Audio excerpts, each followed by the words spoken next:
नमस्कार दोस्तों, आप सभी का स्वागत है अन्नपूर्णा क्लासेस में। DFCCIL और रेलवे के साइंस से रिलेटेड हम 2 वीडियो ऑलरेडी ला चुके हैं। डेली हम 20 क्वेश्चन कर रहे हैं, तो आज ये तीसरा वीडियो हम लेके आए हैं। तो ठीक है, तो समय की बर्बादी ना करते हुए सीधे क्वेश्चंस पे चलते हैं। डेली आपको 20 क्वेश्चन मिलेंगे और वो इंपॉर्टेंट मिलेंगे जो एग्जाम में आपके आएंगे। ठीक है, तो देखिएगा पहला क्वेश्चन, कार्य का असाई मात्रक होता है। तो देखिए, कार्य का असाई मात्रक क्या होता है, आपके पास जूल होता है। कार्य का असाई मात्रक क्या होता है, कार्य का असाई मात्रक होता है जूल। और जो कार्य का जो CGS पद्धति में मात्रक होता है ना, CGS पद्धति में वो क्या होता है, आपके पास अर्ग होता है। ठीक है, CGS पद्धति में क्या मात्रक होगा, अर्ग। और इसी तरीके से बल का असाई मात्रक क्या होता है, न्यूटन। बल का असाई मात्रक होता है न्यूटन। और CGS पद्धति में बल का मात्रक क्या होता है, डाइन। ये चीज़ आप नोट कर लीजिएगा। ठीक है, आगे चलते हैं क्वेश्चन नंबर 2 पर। रक्तदाब नापने के यंत्र का नाम है। तो देखो, रक्तदाब नापने के यंत्र का क्या नाम होता है, रक्तदाब किससे नापा जाता है, आपके स्पिग्नोमेनोमीटर से। ठीक है, ऑप्शन सी आपका यहाँ आंसर हो जाएगा।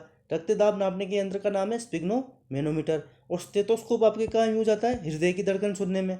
टेकोमीटर वायुयान की चाल नापने में। और कैलोरीमीटर आपके उष्मा के मापन में यूज आता है।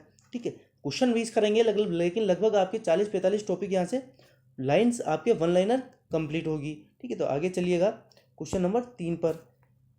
ग्रहों की चाल से संबंधित नियम किसने दिए थे। तो देखो, ग्रहों की चाल से संबंधित नियम जो आपके थे वो किसने दिए थे, आपके केपलर ने दिए थे। ग्रहों की चाल से संबंधित नियम किसने दिए थे, केपलर ने दिए थे आपके ग्रहों की चाल से संबंधित नियम। ठीक है, अब आगे चलिएगा। पृथ्वी का पलायन वेग, वेरी वेरी इंपॉर्टेंट क्वेश्चन है। देखो, पृथ्वी का पलायन वेग क्या होता है, पृथ्वी का पलायन वेग होता है आपके पास 11.2 किलोमीटर पर सेकेंड। मीटर पर सेकेंड से इसको कंफ्यूज मत करना, किलोमीटर पर सेकेंड ही होता है। और पलायन वेग होता क्या है कि पृथ्वी से किसी वस्तु को इतने वेग से फेंका जाए कि वो पृथ्वी पर वापस लौट के ना आए।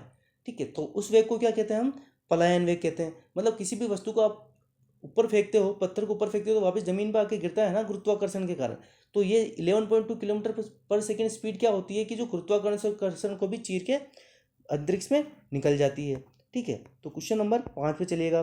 बर्फ पानी में तैरता है क्यों। तो देखिए, बर्फ पानी में तैरता है क्यों, क्योंकि बर्फ का जो घनत्व होता है वो पानी के घनत्व से क्या होता है, कम होता है। तो इसका आंसर क्या हो जाएगा, सी। देखो, जिस भी चीज़ का घनत्व कम होगा ना, दो चीज़ों में, वो उसके ऊपर तैरने लगेगी। ठीक है, तो बर्फ का घनत्व पानी से कम होता है, इसलिए बर्फ क्या करती है, पानी पर हमेशा तैरेगी। ठीक है, वेरी वेरी इंपॉर्टेंट है, याद रखना। और इसके बहुत सारे क्वेश्चन हम लेके आएंगे। देखो, वन लाइनर हमने करा रखे, तो उसमें बहुत अच्छे से मैंने आपको समझा रखा है। ठीक है, तो मैंने इसी चैनल पर आपके फिजिक्स के वन लाइनर लगभग सभी चैप्टर के डाल रखे हैं, तो आप वो भी देख सकते हैं। ठीक है, क्वेश्चन नंबर 6 पे चलते हैं। पानी से निकालने पर शेविंग ब्रश के बाल आपस में चिपक जाते हैं क्यों। तो ये किसके कारण चिपकते हैं, ये पृष्ठ तनाव के कारण चिपकते हैं। ठीक है, पृष्ठ तनाव के कारण ये चिपकते हैं। और एक और क्वेश्चन आता है आपके कि जो बरसात की जो बूंदें होती है वो गिरते हुए गोल प्रतीत होती है क्यों, तो वो भी किसके कारण होती है, पृष्ठ तनाव के कारण होती है। ठीक है, कणों के बीच में आपस में ससंजक बल होता है जिसके कारण पृष्ठ तनाव होता है। ठीक है, तो 3-4 लाइनें मैंने आपकी कवर कराई है। यहाँ क्वेश्चन आते हैं अधिकतर इससे, तो ध्यान रखिएगा। एक कटा हुआ हीरा जगमगाहट के कारण चमकता है क्यों। तो देखिए, एक कटा हुआ हीरा जगमगाहट के कारण चमकता है क्यों, पूर्ण आंतरिक परावर्तन के कारण। किसके कारण, पूर्ण आंतरिक परावर्तन के कारण। अब देखिएगा, एक फ्यूज तार में मुख्य रूप से क्या होना चाहिए, तो एक फ्यूज तार में मुख्य रूप से आपके होना चाहिए उच्च प्रतिरोध और निम्न गलनांक। ठीक है, उच्च प्रतिरोध और निम्न गलनांक।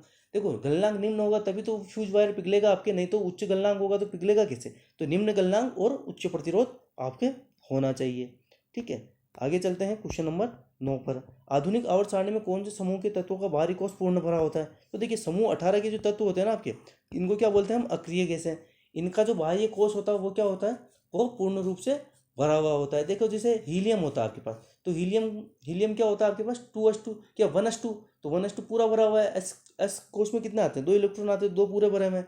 इसी तरीके से आप आगे चलते जाओगे ना, helium, neon, argon, krypton, xenon, तो सबके बाहरी कोष क्या होते हैं, पूर्ण रूप से भरे हुए होते हैं। समूह 17 क्या होते हैं, आपके हेलोजन होते हैं। समूह 16 आपके क्या होते हैं, चालकोजन कहते हैं। अब देखिए, अगला क्वेश्चन देखिएगा, वेरी वेरी इंपॉर्टेंट क्वेश्चन है। सोल्डर किसका मिश्र धातु है। तो देखो, सोल्डर किसका मिश्र धातु है, आपके सोल्डर आपके सीसा और टीन का मिश्र धातु है, ध्यान रखना। तो इसका आंसर तो क्या हो जाएगा आपके पास, सीसा और टीन।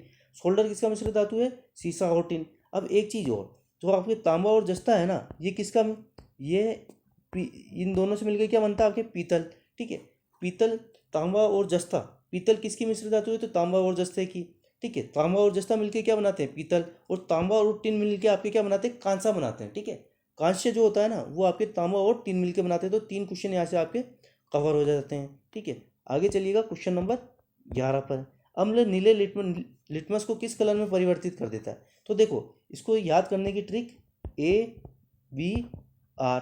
तो एसिड क्या करता है, आपके ब्लू को रेड में कन्वर्ट कर देता है, ठीक है। ABR याद रख लेना। एसिड क्या करता है, आपके ब्लू को रेड में कन्वर्ट करता है। और इसी तरीके से जो आपका बेस होता है ना, मतलब देखो एसिड तो क्या होता है अम्ल, और क्षार क्या करता है, आपके रेड को ब्लू में कन्वर्ट करता है। ये चीज़ भी आप नोट कर लीजिएगा, ठीक है। अब देखना क्वेश्चन नंबर 12, किस तापमान पर पानी का घनत्व अधिकतम होता है। तो किस तापमान पर पानी का घनत्व अधिकतम होगा, आपके 4 डिग्री सेंटीग्रेड पर पानी का जो घनत्व होगा वो तो क्या होगा, अधिकतम। घनत्व तो होगा अधिकतम और आयतन क्या होगा, न्यूनतम। याद रखना, घनत्व तो होगा अधिकतम और आयतन होगा न्यूनतम। नोट करते हुए चलना, बहुत ही इंपॉर्टेंट सेशन है आपके लिए।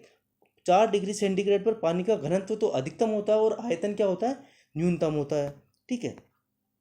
अब चलिएगा आगे, नाभिक में उपस्थित प्रोटॉन और न्यूट्रॉन के द्रव्यमान के योग को क्या कहा जाता है। तो देखो द्रव परमाणु नाभिक में उपस्थित प्रोटॉन और न्यूट्रॉन के द्रव्यमान के योग को क्या कहा जाता है आपके पास, परमाणु द्रव्यमान, ठीक है। नाभिक में उपस्थित प्रोटॉन और न्यूट्रॉन के द्रव्यमान को के योग को क्या कहा जाता है आपके पास, परमाणु द्रव्यमान कहा जाता है। वेरी वेरी इंपॉर्टेंट है, ध्यान रखना। शरीर के अन्य सभी अंगों की तुलना में किस अंग को ऑक्सीजन की आवश्यकता सर्वाधिक होती है। तो देखो ये होती है मस्तिष्क को। शरीर के किस अंग को ऑक्सीजन की सर्वाधिक आवश्यकता होती है, आपके मस्तिष्क को सर्वाधिक आवश्यकता होती है, ठीक है। अब देखो बायो में क्या है कि बायो में आपको जो क्वेश्चन है वो रटने ही पड़ेंगे, उसके अलावा और कोई ऑप्शन नहीं है, ठीक है। मानव त्वचा का रंग बनता है, तो मानव त्वचा का रंग आपके बनता है मेलानिन के कारण, ठीक है। क्या कौन सा वर्ण होता है, मेलानिन। मानव त्वचा का रंग बनता है आपके मेलानिन के कारण। अब देखिए पृथ्वी पर सबसे पुराना जीव, तो पृथ्वी पर सबसे पुराने जीव कौन से थे, आपके नील हरित शैवाल। पृथ्वी पर सबसे पुराना जीव कौन, नील हरित शैवाल। ये भी क्वेश्चन बहुत बार पूछा गया है एग्जामों में। अब देखिएगा 5 जगत का वर्गीकरण किसने दिया था। तो 5 जगत का वर्गीकरण आपके दिया था वीटेकर ने, ठीक है। ये वीटेकर कर देना, यहाँ गलत लिखने आ गया, वीटेकर, ठीक है। 5 जगत का वर्गीकरण किसने दिया था, आपके वीटेकर ने दिया था। अब देखिएगा ट्रैफिक पुलिस की संज्ञा किस कोशिका अंग को प्रदान की गई है।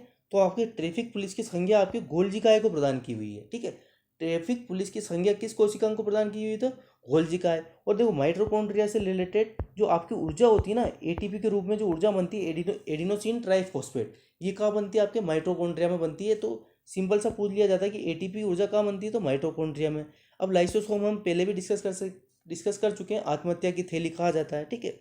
अब चलिए आगे आपके क्वेश्चन नंबर 19 पर, जीवाणु जनित रोग है। तो देखिए यहाँ जो आपको टिटनेस दिख रहा है ना, ये केवल आपके जीवाणु जनित रोग है। बाकी जो 3 रोग आपको दिख रहे हैं, चेचक, पोलियो और रेबीज, ये सब आपके वायरस जनित रोग है, ठीक है। टिटनेस आपके जीवाणु जनित, जबकि चेचक, पोलियो और रेबीज आपके क्या है, ये आपके विषाणु जनित रोग हैं। इंपॉर्टेंट है, ध्यान रखिएगा।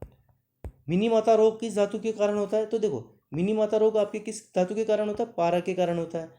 शरीर के अंदर पारा की मात्रा का संतुलन बिगड़ जाता है, जिसके कारण क्या होता है, आपके पास मिनी माता रोग आपको हो जाता है, ठीक है। तो ये थे 20 इंपॉर्टेंट क्वेश्चन। सेशन कैसा लगा प्लीज़ कमेंट करके बताइएगा। मिलते हैं नेक्स्ट वीडियो में, तब तक के लिए धन्यवाद।